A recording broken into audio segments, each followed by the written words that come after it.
ये एरिया बनाया था कंट्रोलर के अंदर, होम कंट्रोलर, बस इसमें आपने एरिया नाम देना होता है। अब इसका यूआरएल क्या होगा आगे से, एरिया का नाम स्लैश कंट्रोलर का नाम स्लैश एक्शन। जब सिंपल एमवीसी होती थी विदाउट एरिया देन कंट्रोलर और एक्शन, बस ये बात है। ठीक, अब हम चाहते हैं रन करे तो यही होम कंट्रोलर, यही कस्टमर एरिया और इसका क्या एक्सेस हो, इंडेक्स। और ये इंडेक्स का व्यू बना है, ये देखो व्यूज के अंदर मैंने एक होम फोल्डर कॉपी किया था। तो अब आप इसके लिए क्या करते हो कि स्टार्टअप कहां से बनाओगे, तो इसके लिए आप ढूंढ रहे होंगे ऐप कॉन्फिग, वो इसमें नहीं हो, रॉक कॉन्फिग सॉरी। ठीक, यहां program.cs में गए, program.cs आगे, और यहां पे ये लिखा हुआ मैप कंट्रोलर राउट, और यहां लिखा हुआ कंट्रोलर का नेम और एक्शन का नेम। आपको क्या करना है, आगे स्लैश लगाओ और यहां पे एरिया, और आगे एरिया का नेम क्या है, कस्टमर। बस इसका मतलब जब आप रन करोगे ये कस्टमर एरिया में जाएगा, उसके होम कंट्रोलर पे जाएगा, और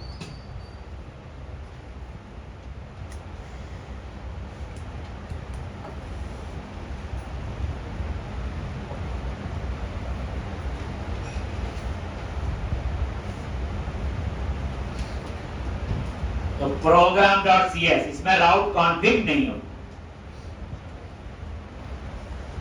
कहानी यही है, उसमें भी यही लिखा होता है, याद करो नेम डिफॉल्ट पैटर्न, याद करो यूआरएल था।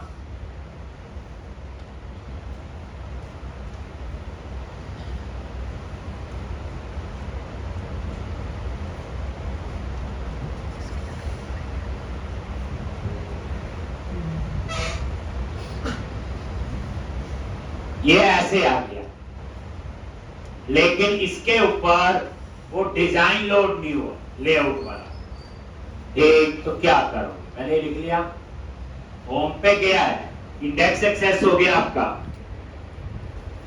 एक आप ये वाली लाइन पूरी लिख लो।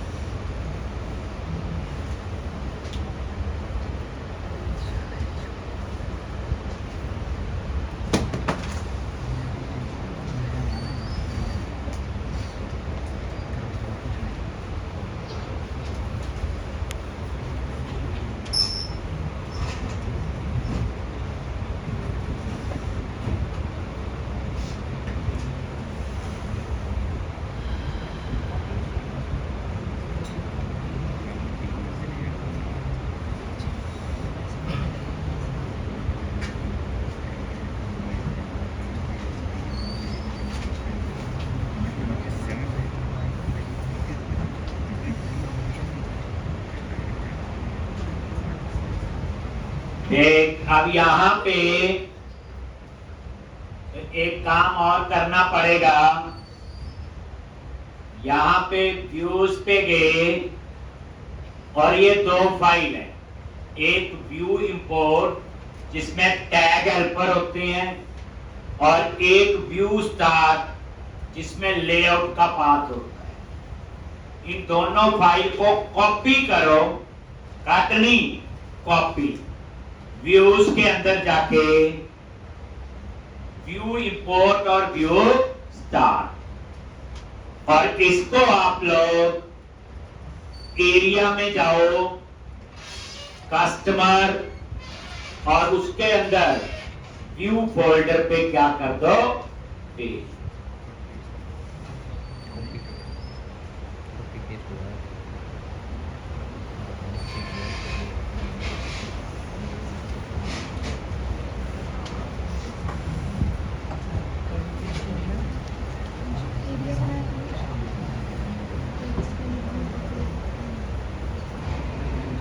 व्यू इंपोर्ट और व्यू स्टार।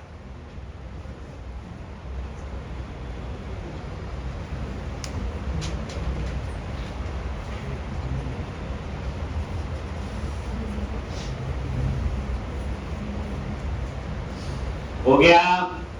अब आप इसे रन करोगे,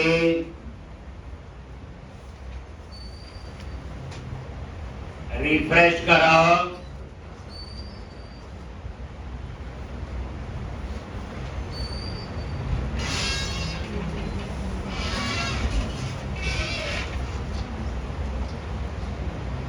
यहाँ पे पेस्ट तो कर दिया। यार इसको एक बार कंपाइल कर लो पूरे को।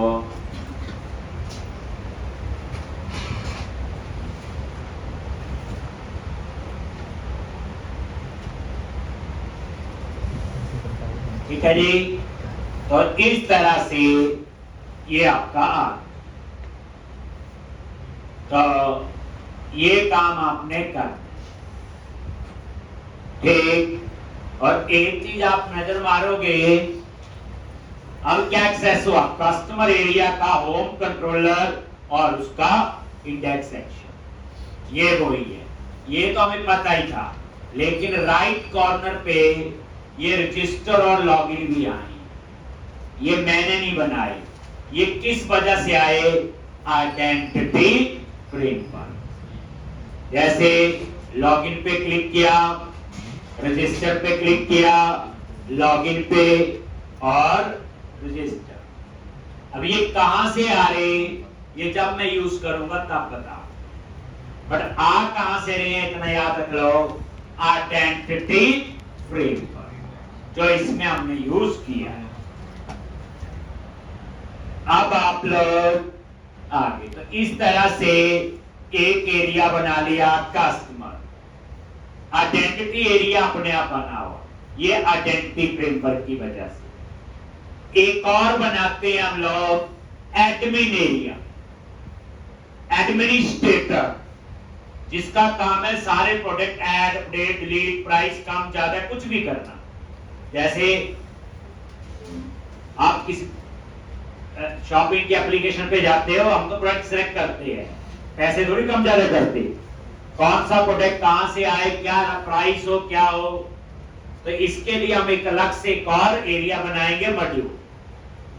देखो एरिया पे राइट क्लिक किया, ऐड एरिया, एरियाज पे राइट क्लिक किया, ऐड एरियाज,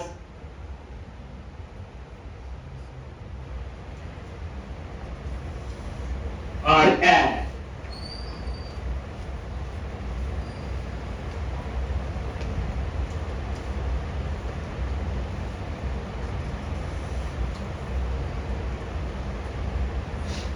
ठीक, और यहां पे क्या लिखो, एडमिन, और ये ऐड कर।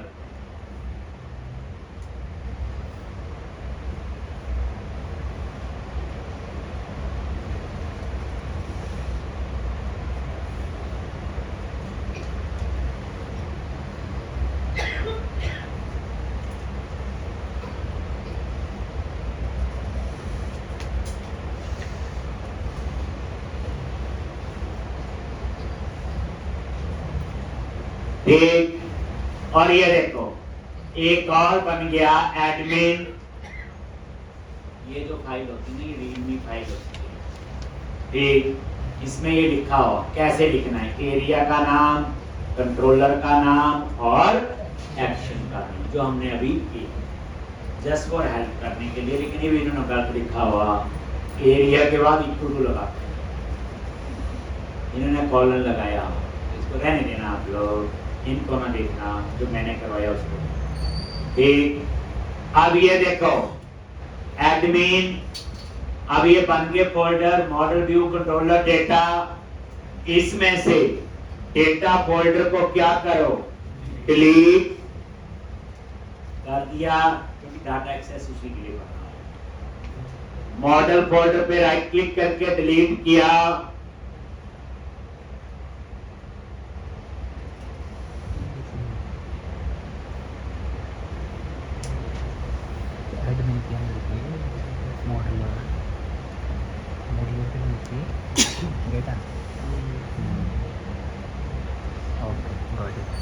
एक, अब यहां पे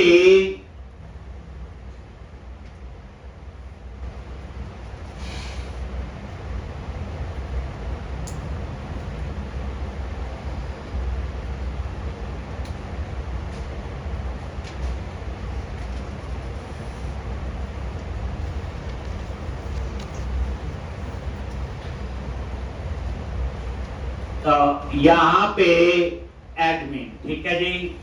तो ये एक एरिया और बन गया, क्लियर है। तो अब 3 एरियाज बन गए, एडमिन, कस्टमर और आइडेंटिटी तो पहले से बनना होता, ठीक है जी। चलो अब हम लोग आगे क्या करें, इतना क्लियर हो गया। एरिया बोलो तो मॉड्यूल, एरिया बोलो तो एमबीसी प्रोजेक्ट। एक अब हम लोग क्या करेंगे, सबसे पहले माइग्रेशन चलाएंगे और वही अपडेट डाटाबेस। क्यों? क्योंकि हम आइडेंटिटी फ्रेमवर्क यूज कर रहे हैं और आइडेंटिटी फ्रेमवर्क में 7 टेबल अपने आप बन जाते हैं। कितने? 7 टेबल आइडेंटिटी फ्रेमवर्क, 7 टेबल अपने आप बन जाते हैं आइडेंटिटी फ्रेमवर्क। तो उसके लिए अब आओ मेन प्रोजेक्ट पे। सबसे पहले ऐप setting.jsn में जाओ और यहां पे ये कनेक्शन सिंक, इन्होंने डिफॉल्ट कनेक्शन लिखा हुआ, मैंने इसका नाम कर दिया कौन? SQL। ठीक, सर्वर का नाम ये भी चलता, बताऊंगा ये क्या है। Local dB, my SQL, local dB बताता हूं ये कहां से आता है। ठीक, और ये डाटाबेस का नाम तो ना बड़ा लंबा सा लिखा हुआ,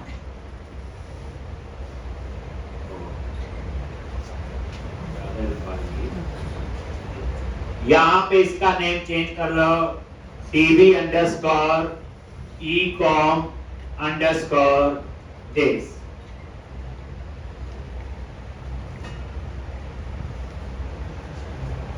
तो ठीक कर लिया, मतलब क्या नहीं। और जैसे ट्रस्टेड अंडरस्कोर कनेक्शन लिखा हुआ वो भी चलता है, या इंटीग्रेटेड सिक्योरिटी ट्रू, एक ही बात, इसलिए आप कंफ्यूज नहीं हो।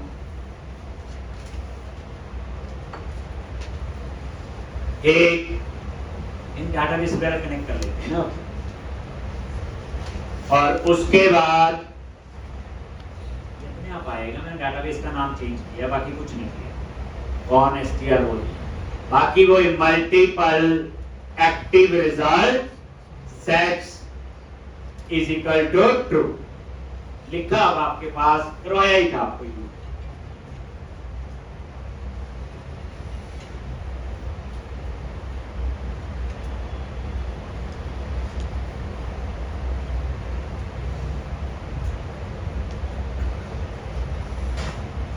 Multiple active result sets is equal to true.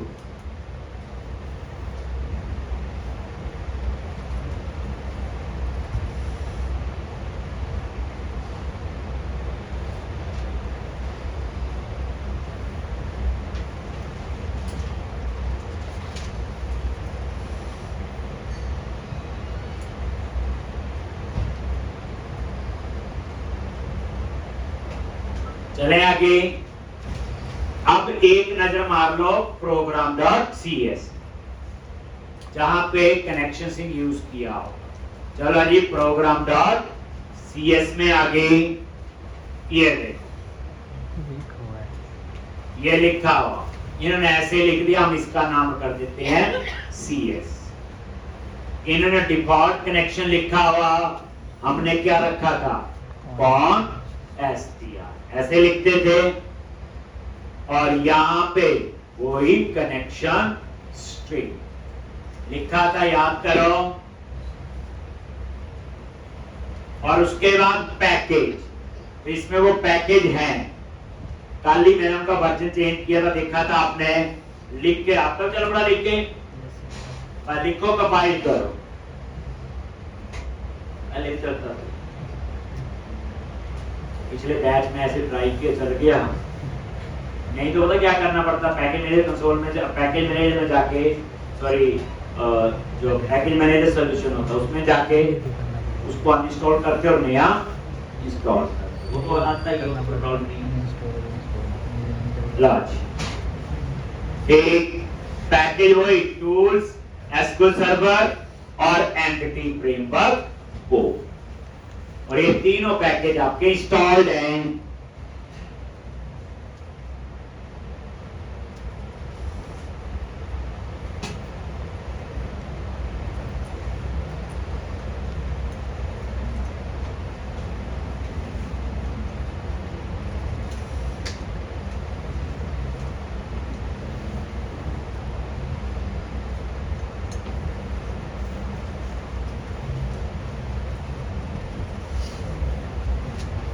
देख रहे जी, एक और आप सारे बच्चे प्रैक्टिस करो अपनी, साथ वाले की भी हेल्प करो।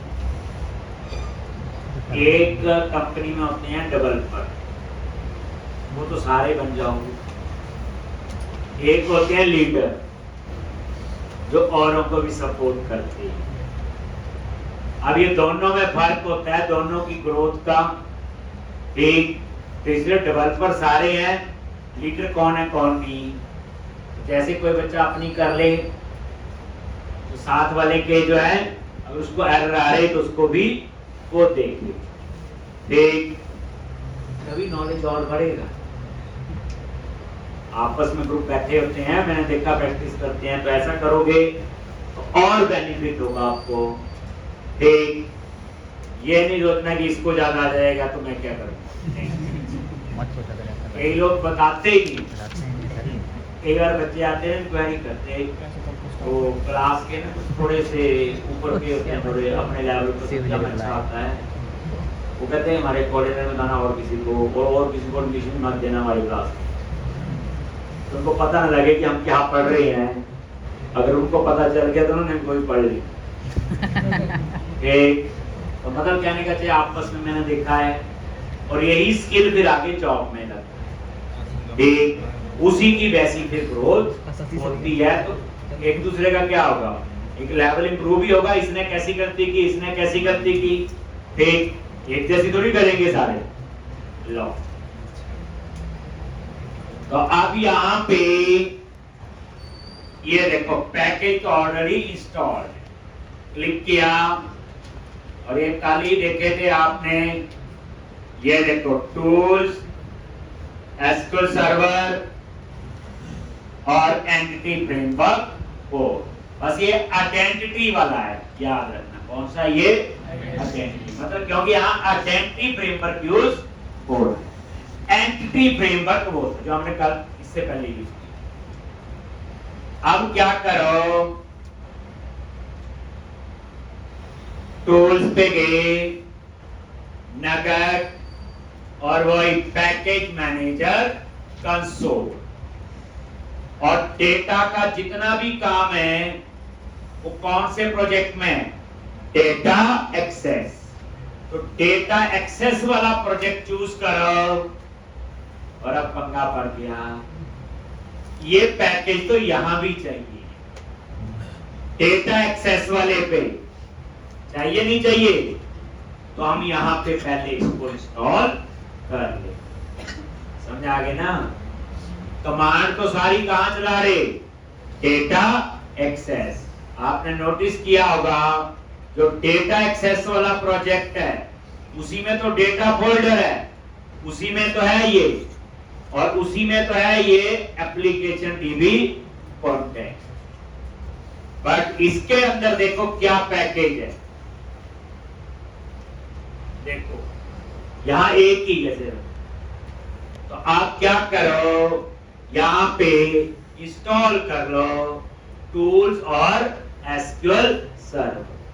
कैसे करते हो, टूल्स पे गए, नगद, मैनेज नगद packages for solution,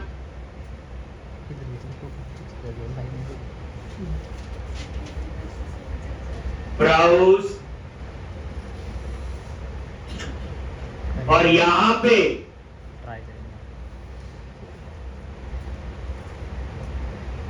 entity framework,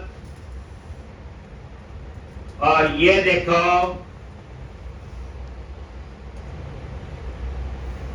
ये एसक्यूएल सर्वर। अब ये वाला पैकेज इस पे है, अब कहां इंस्टॉल करना है? Data access.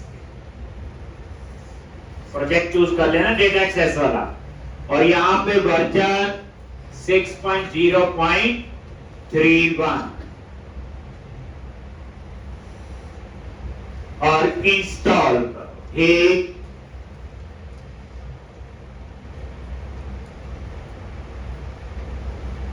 और आई एक्सेप्ट।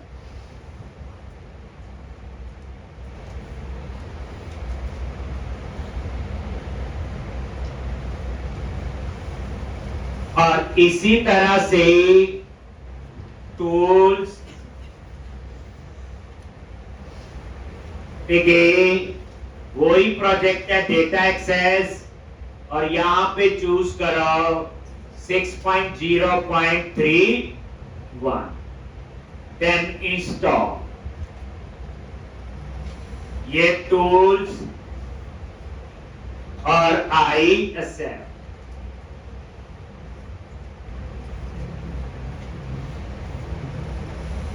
ठीक, दो पैकेज। एक हम ये भी करते हैं इंस्टॉल, कौन सा? नॉर्मल एंटिटी फ्रेमवर्क को। प्रोजेक्ट सेलेक्टेड है,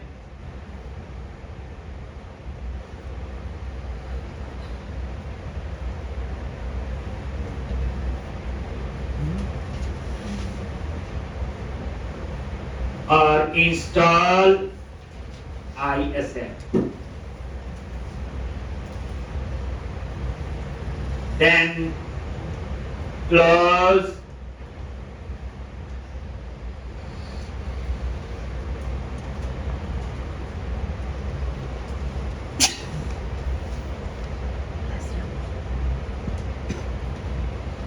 एक कर लिया। और अब आप ये नजर मार लो, डेटा एक्सेस वाले प्रोजेक्ट पे भी पैकेज इंस्टॉल हो गया जी। अब आपने क्या करना है? टूल्स, नगर पैकेज और पैकेज मैनेजर, कंसोल, और प्रोजेक्ट याद रखना कौन सा होगा? डेटा एक्सेस वाला।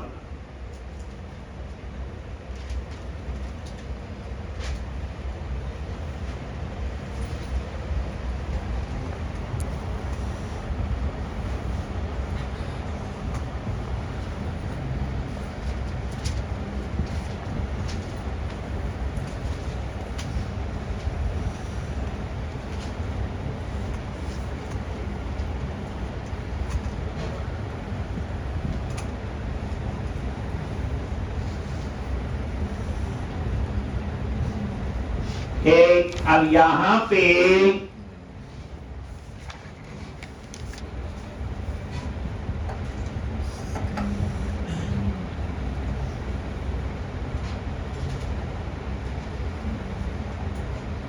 ऐड हाइफन माइग्रेशन, और आगे माइग्रेशन का नेम इनिट लो। क्या आएगा? इनिट लो। और ये देखोगे डेटा एक्सेस में यहां पे माइग्रेशन नाम से फोल्डर बन जाए। एंटर प्रेस किया,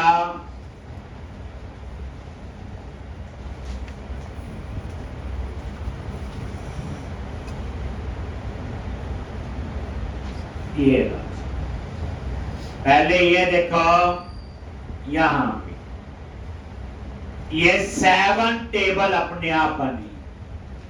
ये किसकी फीचर है? आपकी आइडेंटिटी फ्रेमवर्क।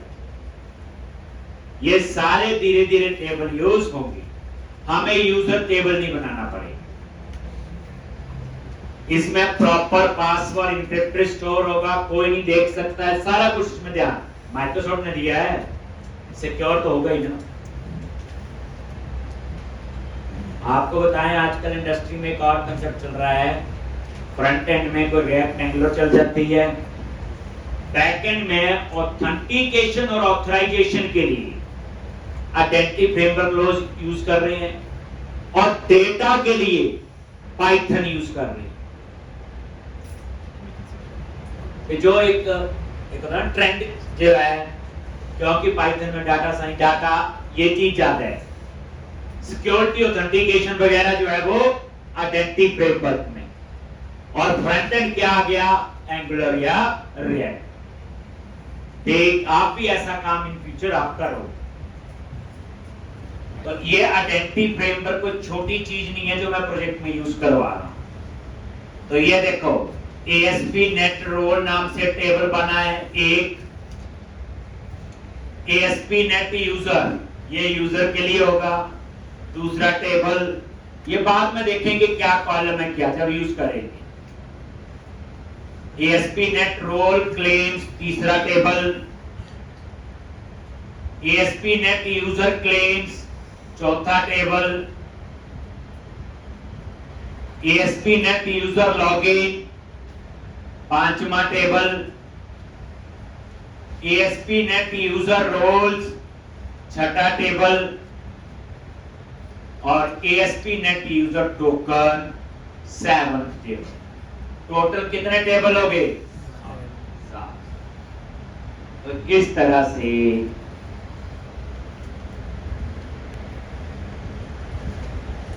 कितने टेबल है ये?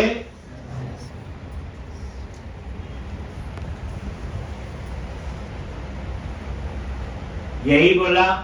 और ये देखो यहां पे माइग्रेशन नाम से फोल्डर बन, एक। अब आपने क्या करना है, अपडेट, वही पैकेज मैनेजर कंसोल, ध्यान क्या रखना है, प्रोजेक्ट सेलेक्ट याद रखना, डेटा एक्सेस, और यहां पे लिखो update icon database.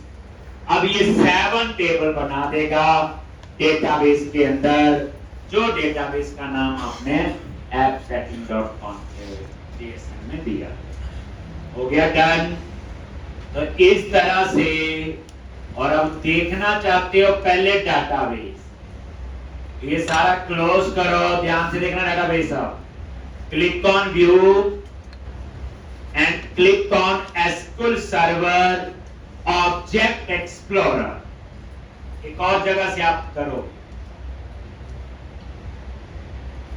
SQL server object explorer पे क्लिक किया,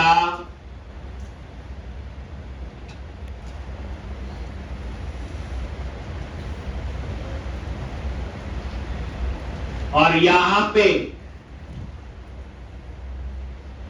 लोकल डीबी, ये देखो यही ना instance, local DB Microsoft SQL local DB आ गया।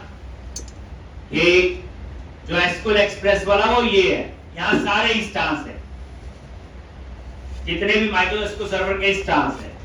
तो ये पहले वाला जो आपका यूज हुआ है, चेक कर लेना वहां पे आगे जो नाम दिया हुआ सर्वर का, ये वाला ऐप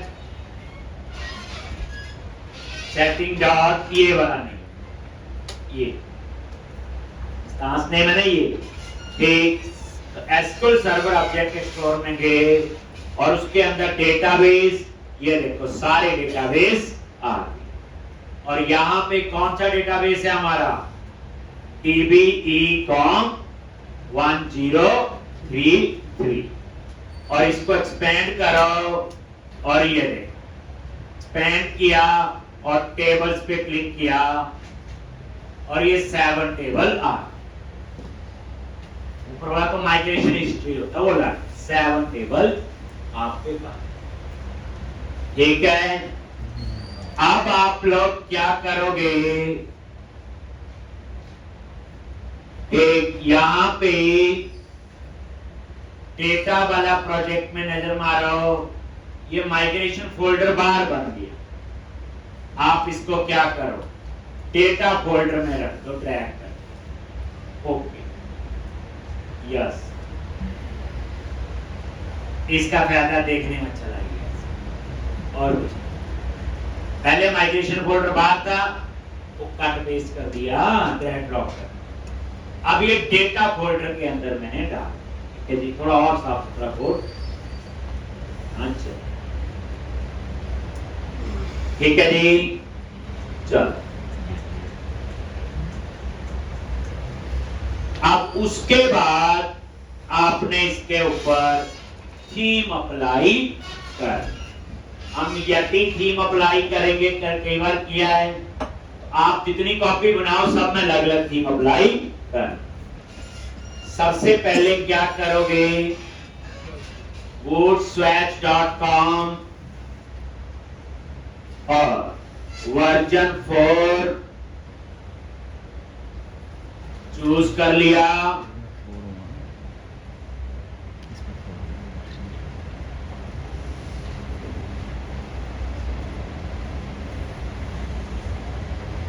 और यह थी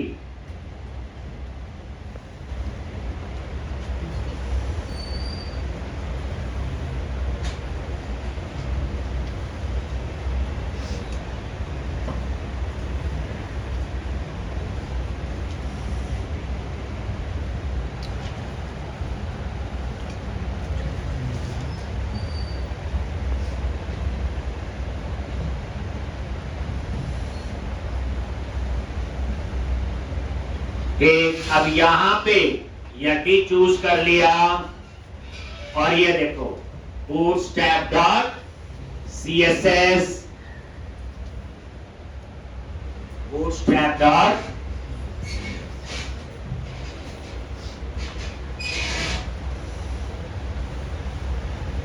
ये एक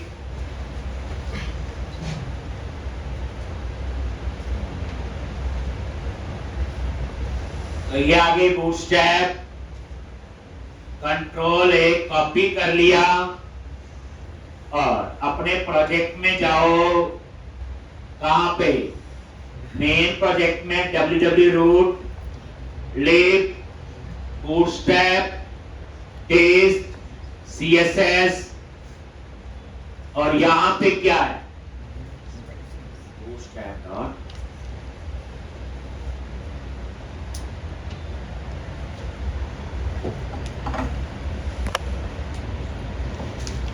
bootstrap.css।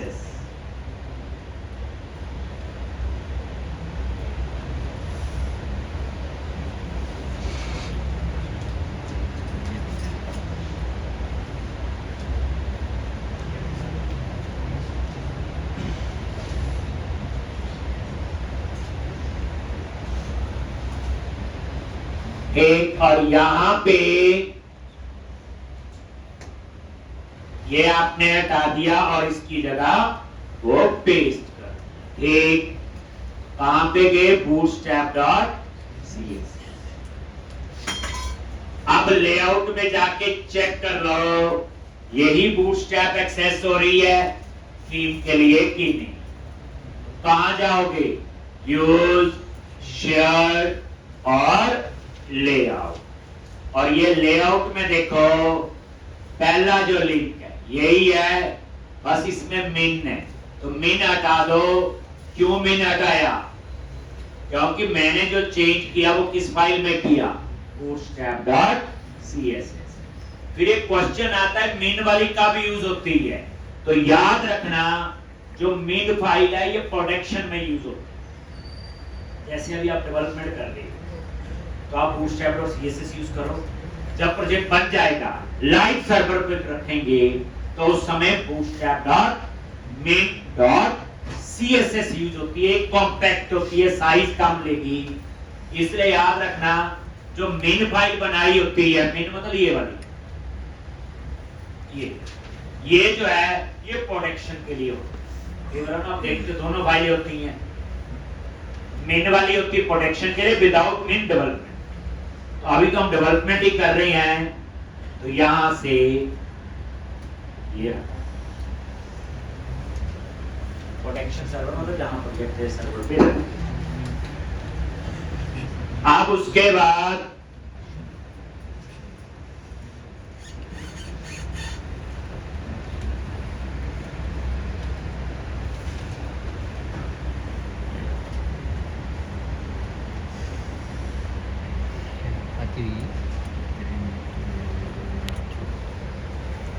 ये आपका आ गया, थोड़ा बहुत फॉन्ट चेंज हुआ। ठीक, अब यहां पे मैं थोड़ा सा लेआउट में थोड़ा सा चेंज करेंगे। तो यहां पे ये लेआउट फाइल है और ये नैप बार लगी है नैप बार। सबसे पहले यहां पे बैकग्राउंड कलर वाइट आ रहा है। मैंने क्या किया, इसका बैकग्राउंड कलर कर दिया फ्रेंड,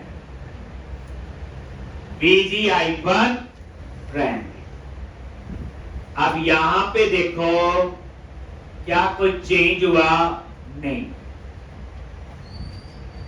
लेकिन इसको मैं बंद करके रन करूं तो चेंज मिलेगा। बीजी होता बैकग्राउंड कलर। ठीक, अब देखना नैप बार में जो बैकग्राउंड कलर है वो अलग हो, आ गया जी। अब ये जो टेक्स्ट वाइट, लेकिन वो हुआ नहीं, तो उसके लिए आपको पता है एक रन टाइम कंपाइलेशन वाला जो पुराने में था, अभी जो स्टूडियो में इसमें नहीं है, याद आ गया। तो ये लिखा बीजी आइकन प्राइमरी, ये नैप बार लगी है।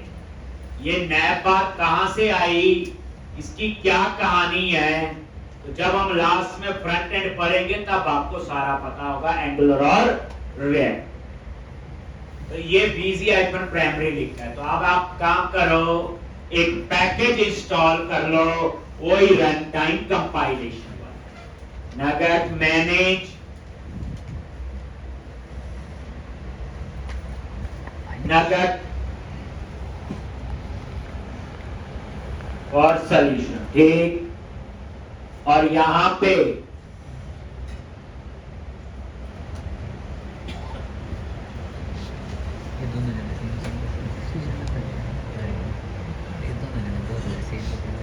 ये आपका microsoft.asp.NET Core.MVC.Razor.Runtime Compilation।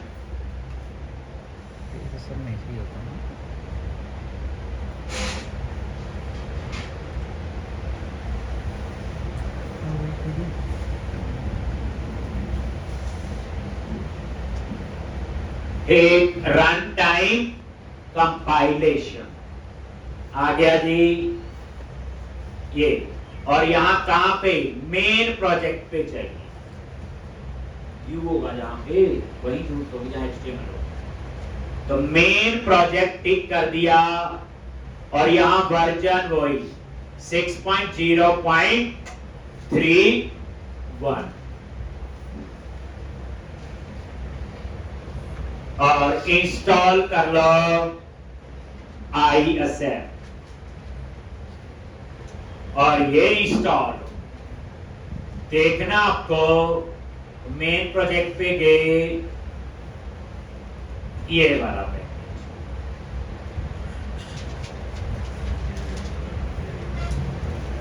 Microsoft.ASP.NET Core.MVC.Razor.Runtime Compilation।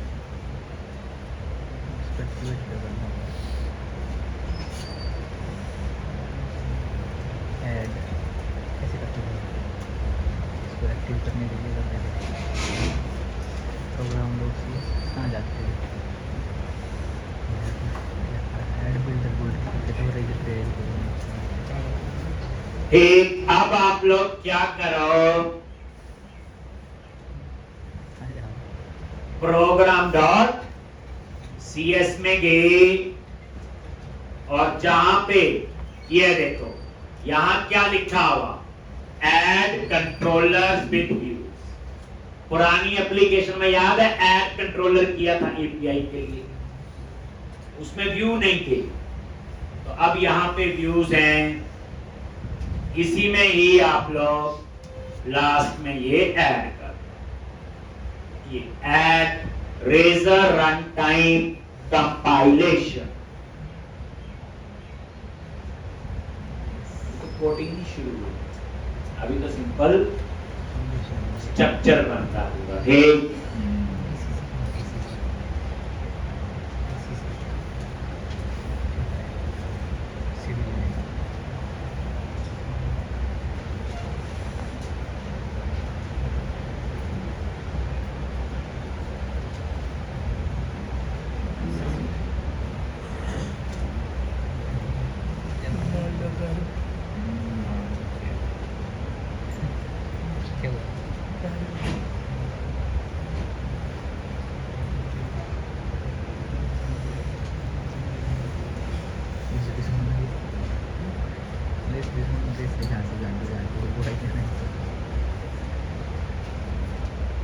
करना तो बाकी है।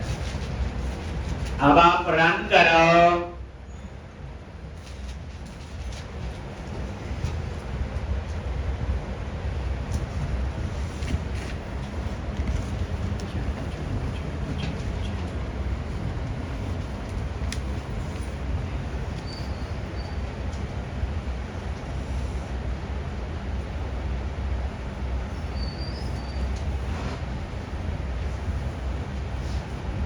देखो आ गया ये। अब मैं चाहता हूं ये टेक्स्ट वाइट हो जाए, इसका क्या हो जाए, टेक्स्ट वाइट।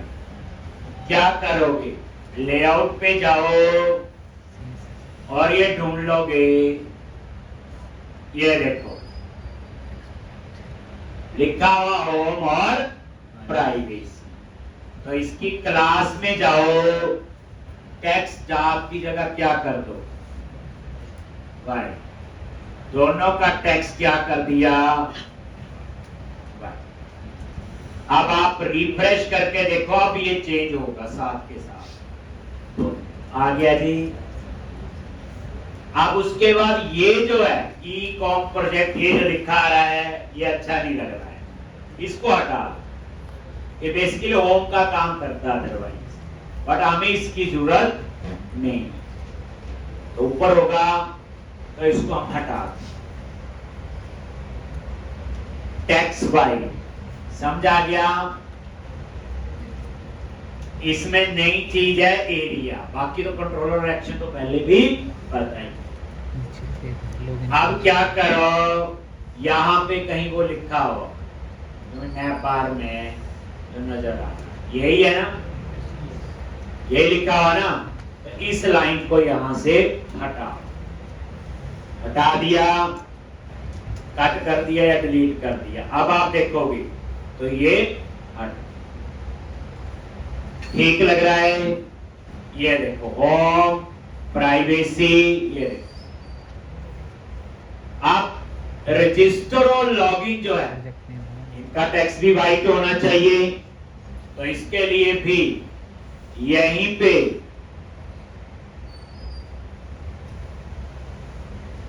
नीचे आ जाओ, यहां पे इसके लिए बना हुआ एक पार्शियल व्यू जो आपने वैलिडेशन में देखा था।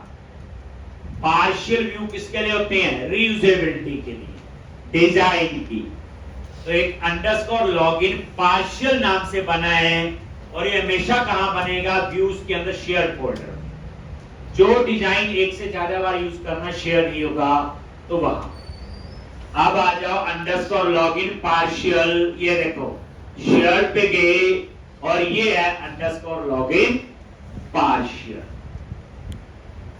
शेयर में अंडरस्कोर लॉगिन पार्शियल, ये पार्शियल व्यू है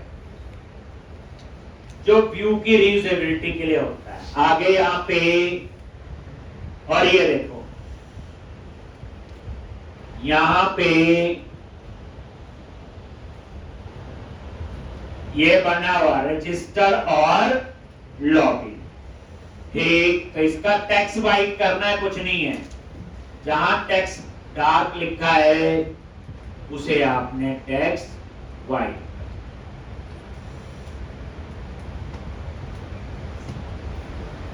ठीक।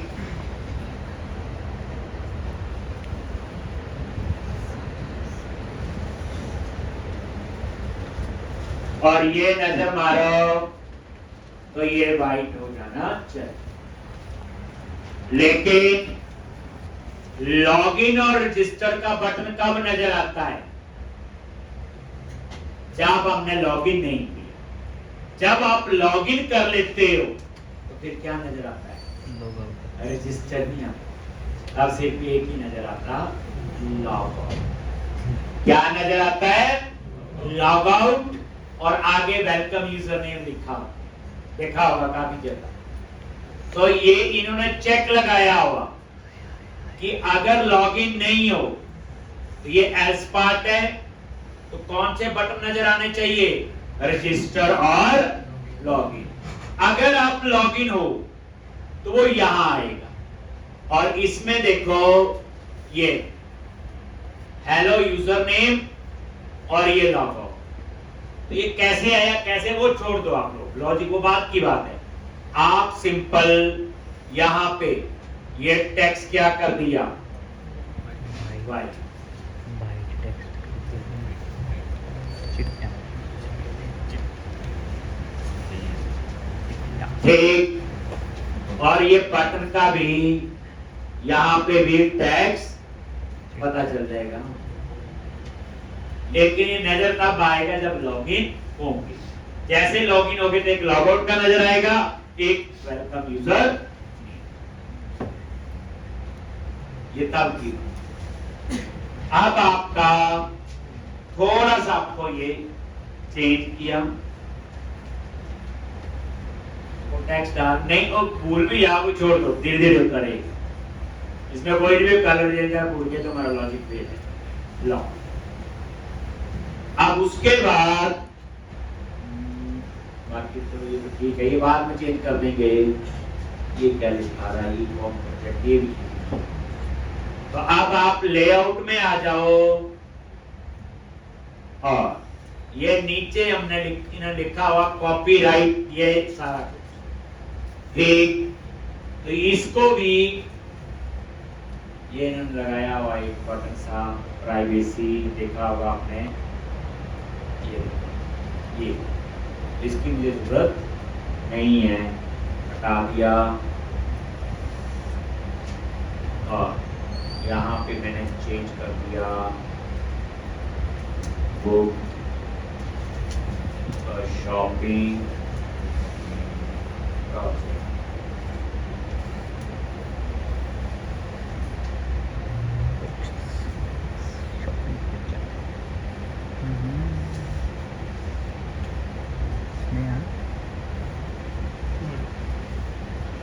बुक शॉपिंग प्रोजेक्ट, ऐसे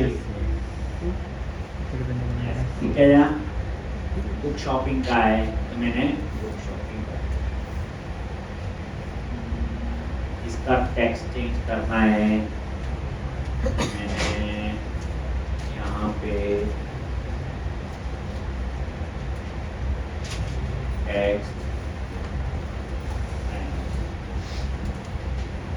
अब आप रिफ्रेश करो तो ये कलर थोड़ा सा मैच, एक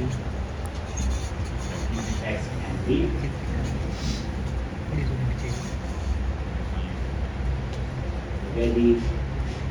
चलिए आगे कर लोगे, छोटा मोटा कलर को चेंज करना है इसमें, ऐसा कुछ। अब हम सबसे पहले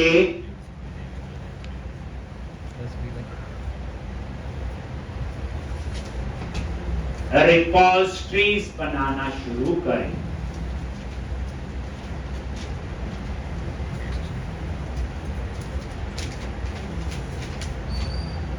जैसे हम प्रोजेक्ट बनाएंगे, पहले आप सिंपल समझो, जैसे मान लो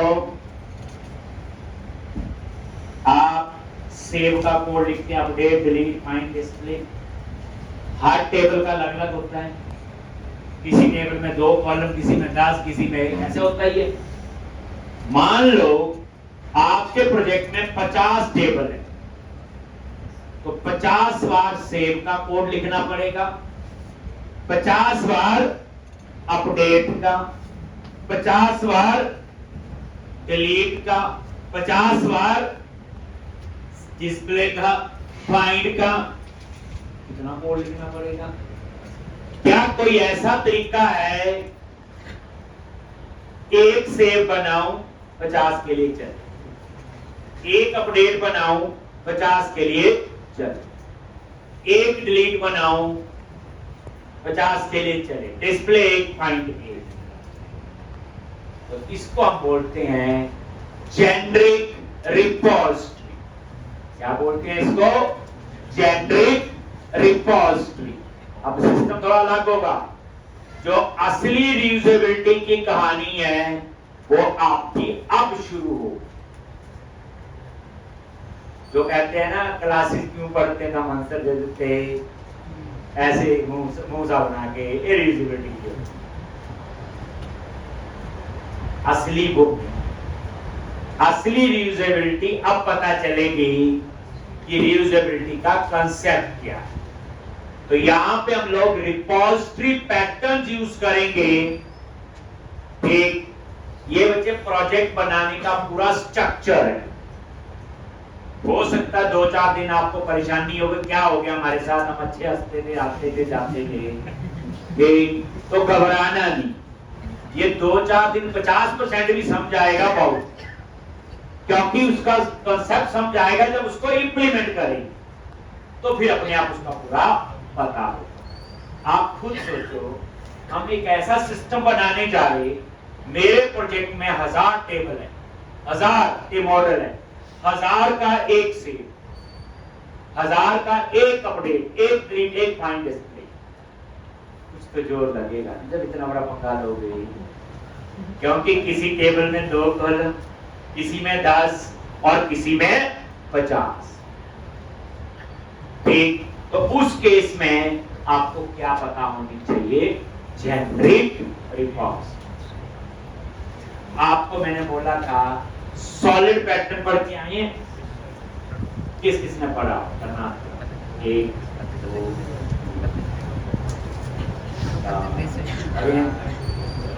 बताओ कहां से शुरू करें? आप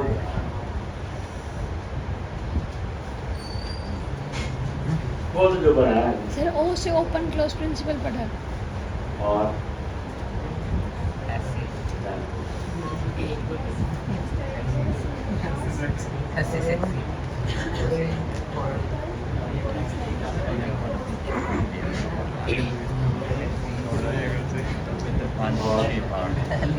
इसके मीनिंग क्या है?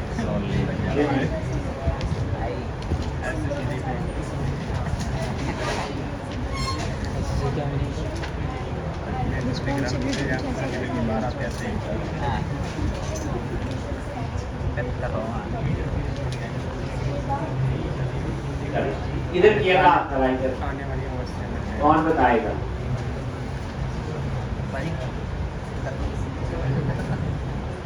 देखो, ये जो मैंने पढ़ने को बोला था ना सॉलिड, इसका मतलब ये नहीं कि मुझे आज ही पता हो। आपको सिर्फ ध्यान रखना है कि जो हम प्रोजेक्ट बना रहे हैं उसमें सॉलिड पैटर्न की सारी फीचर हो रही है, उसकी नहीं। जैसे उसमें रियूजेबिलिटी भी है, ओपन एंड क्लोज, बड़ा कुछ है जो आज नहीं पता चलेगा, पर थोड़ी बहुत पढ़ आते तो अच्छी बात थी। सिर्फ उसमें ये नहीं पढ़ना फुल फॉर्म क्या है, एस का क्या मीनिंग है उस प्रिंसिपल का, ओ का क्या है, एल का क्या है, आई का क्या है, और टी। एक सॉलिड पैटर्न, एक ये यूज होंगे आपके प्रोजेक्ट। और इस सॉलिड पैटर्न का पहली कड़ी में यूज करने जा रहा हूं रिपोजिटरी पैटर्न। किसके लिए होते हैं वो? रियूजेबिलिटी के। इसमें ओपन क्लोज सारा ध्यान रखा जाएगा कि कब कौन सी चीज कहां यूज हो। तो ये जेनरिक रिपोजिटरी बनाएंगे। जेनरिक का मतलब क्या होता है? सबके साथ चले, जनरल जैसे हम कहते हैं, ठीक। और ये जो जेनरिक रिपोजिटरी बच्चे बनवाऊंगा, ये कोई प्रोजेक्ट स्पेसिफिक नहीं। सबसे अच्छी बात ये, मैं इस प्रोजेक्ट में बनवा दूंगा, अब सेम रिपोजिटरी दूसरे प्रोजेक्ट में, सेम तीसरे में। वही बात है, एक और प्रोजेक्ट बनाना आ गया, सेम कंसेप्ट आपका जावा में चलेगा, तो जिस मर्जी में काम कर लोगे, सिंटैक्स उसके थोड़े बहुत अपने होंगे। तो बच्चे बड़ा मजेदार चीज है आप पढ़ने वाली। तो इसके लिए ना कल आना पड़ेगा आपको। तो कल छुट्टी करोगे तो क्या होगा, कल मैं सिखाऊंगा आपको रिपोजिटरी पैटर्न।